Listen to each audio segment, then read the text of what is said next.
আসসালামু আলাইকুম। আশা রাখি আপনারা ভালো আছেন। আলহামদুলিল্লাহ আমিও ভালো আছি। আজকে সকাল সকাল থেকে ভিডিওটা শুরু করলাম। ভালো লাগলে একটা লাইক কমেন্ট শেয়ার করবেন আর সাবস্ক্রাইব করে আমার সাথে থাকবেন। আজকে ঘুম থেকে উঠেই দেখি পুরো আকাশটা কালো মেঘে একদম ছেয়ে গেছে, আর মাঝে মাঝে জোরে জোরে শব্দ হচ্ছে আর বিদ্যুৎ চমকাচ্ছে, এরকম অবস্থা। মনে মনে ভাবলাম যে আজকে হচ্ছে মাংস খিচুড়ি রান্না করব। তা মনে হওয়ার সঙ্গে সঙ্গে কাজ শুরু। খিচুড়ি রান্না করব। তো খিচুড়িটা রান্না করব আজকে হচ্ছে চুলায়, আর মশলাগুলো সব গোটা গোটা দেব, কোনো বাটা মশলা দেব না। যত মরিচ, পেঁয়াজ, আদা, রসুন সব গোটা দেব।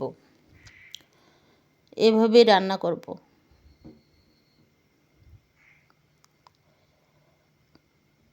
সব মশলা দিয়ে মাংসটা মাখিয়ে নেব হাত দিয়ে। এভাবে মাখিয়ে আধা ঘন্টার মতো রাখবো, তারপর হচ্ছে রান্না করব। এখন হচ্ছে চুলায় রান্না করতেছি। এই চুলাটা আমি নিজেই তৈরি করছি, আর আজকে হচ্ছে রান্না করতেছি, অনেক ভালো লাগতেছে। আর চুলাটা হেভি জ্বলতেছে, খুব ভালো জ্বলতেছে। ভাবছিলাম যে জ্বলবে না এরকম।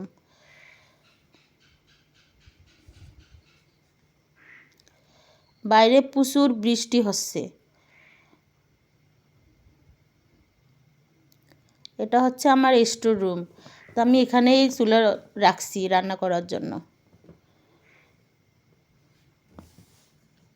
মাংসটা কষিয়ে নেওয়ার পর চাল ডাল দিয়ে দিলাম। আর জোরে জোরে যে বিদ্যুৎ চমকাছিল, আমাদের পাশের গ্রামে হচ্ছে একটা স্কুল আছে, স্কুলের মাঠে নাকি বিদ্যুৎ হচ্ছিল। অনেক লোকজন ওখানে দেখতে আসছিল, চিল্লা চিল্লি। তারপর হলো পানি দিয়ে নাকি বিদ্যুতের আগুন করছে, পানি দিয়ে নিভাইছে। তো কোনো লোকজন মারাটারা যায় নাই, আল্লাহ রসুলের রহমতে সবাই ভালো ছিল, পাশে কেউ ছিল না। তো এরকমই। তো এদিকে আমার খিচুড়িটাও রান্না কমপ্লিট হয়ে গেছে।